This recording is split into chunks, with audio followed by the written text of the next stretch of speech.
या तो जो वो लड़कियों के साथ जिस तरीके से कर रहे हैं उस तरीके से उनको भी मतलब एक तरफ उनको भी होना चाहिए कि लड़कियों को कितना प्रॉब्लम होता है, कितना एक तो बेचारी हर चीज़ से इतना स्ट्रगल कर रही होती है, ऊपर से लड़के भी उसको दबोचने के लिए रेडी रहते हैं कि भाई कहीं भी लड़की मिल जाए तो बस ऐसा हो जाए।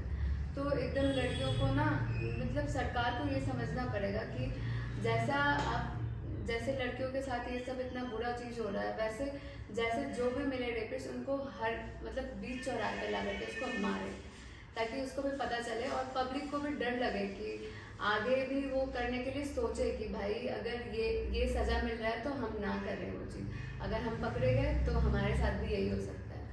तो बिल्कुल मैं तो चाहूँगी सरकार से यही उम्मीद है कि वो जा करके प्लीज़ यही कानून बनाए कि उनको रेपिस्ट को वैसे सजा दें। मनप्रीत, आमतौर पे लड़कियों को लेकर के ये प्रॉब्लम रहती है कि वो घरेलू कामों से बाहर निकल करके आती हैं और उसके बाद वो बड़ी कोशिशें करती हैं, घर वालों से रिक्वेस्ट करती हैं। घर वालों का भी डर जायज़ होता है कि कहीं ना कहीं जो चल रहा है कभी उनकी बेटी उसका शिकार ना हो जाए।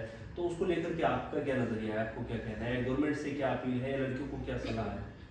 लड़कियों को अपनी सेफ्टी के लिए कुछ नई चीज़ें सीखनी चाहिए। सेफ्टी कैसे करनी है, लाइक बहुत सारी कराटे और चीज़ें हैं वो सीखनी चाहिए। और गवर्नमेंट के लॉज इतने स्ट्रांग होने चाहिए कि लड़कियाँ डरे ना। अभी रूल्स ही स्ट्रांग नहीं है तो लड़के खुलेआम घूम रहे हैं, वो सब कुछ कर देते हैं, उनको कोई डर नहीं है। इतना तो करना चाहिए कि अगर कोई लड़की की तरफ कुछ करने की सोच ही तो रूल्स इतने स्ट्रांग है कि वो डरे। और कोई कुछ गलत कर रहे हैं, रेप केसेस आ रहे हैं, तो उनको तो बीच चौराहे में फांसी की सजा होनी चाहिए। जैसे नामिका ने कहा जाकर के साथ सेम चीज़ करो, नहीं पता चले कि पेन क्या होता है। अगर हमारे लॉ स्ट्रांग हो जाएंगे, कानून स्ट्रांग हो तो ये चीज़ें खुद ही बंद हो जाएंगी। बिल्कुल, कुछ कंट्रीज ऐसी हैं जहाँ पर सख्त कानून है तो वहाँ पर आमतौर पे बिल्कुल फ्री लड़कियाँ घूमती हैं। हाँ, और लोग डरते भी है इवन कि अगर मैंने ऐसा किया तो मेरे साथ भी यही क्या हो पाएगा या जो भी। तो मेरा तो यही है कि क्योंकि मैं एकदम वो कि नहीं भाई। आपको लेकर के भी घर वालों का थोड़ा सा डर रहता है? हाँ, मैं इतना अकेली रहती हूँ, मैं यहाँ मेरे पेरेंट्स यहाँ नहीं रहते हैं, मतलब वो बिहार रहते हैं, तो मैं यहाँ अकेले रहती हूँ। तो डेली मेरे को पेरेंट्स से बात करना होता है कि मैं ठीक हूँ, मैं सेफ़ हूँ, मैं जहाँ रह रही हूँ वहाँ पे ठीक से तो रह रही हूँ ना। तो पेरेंट्स आते हैं तो देखते हैं कि हाँ मेरा बच्चा सही से रह रहा है, सब कुछ सही है। डेली उनसे एक दिन बात नहीं हो पाती तो वो घबराने लगते हैं कि कहाँ चली गई या क्यों नहीं बात किया।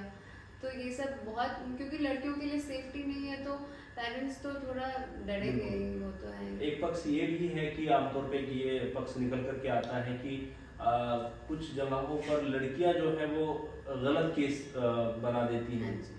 लड़कों में जैसे मान लो किसी ने कुछ गलत नहीं भी किया है लेकिन वो उसको मजबूर करने के लिए या फिर कहते हैं कि उसको उससे अपनी चीज़ें करवाने के लिए वो जो है उन पर गलत तरीके के मामले बना देती है। इस पक्ष की वजह से लड़कियों का दूसरा पक्ष कमज़ोर पड़ जाता है क्योंकि लोगों को लगता है कि पता नहीं यहाँ पर गलती किसकी है।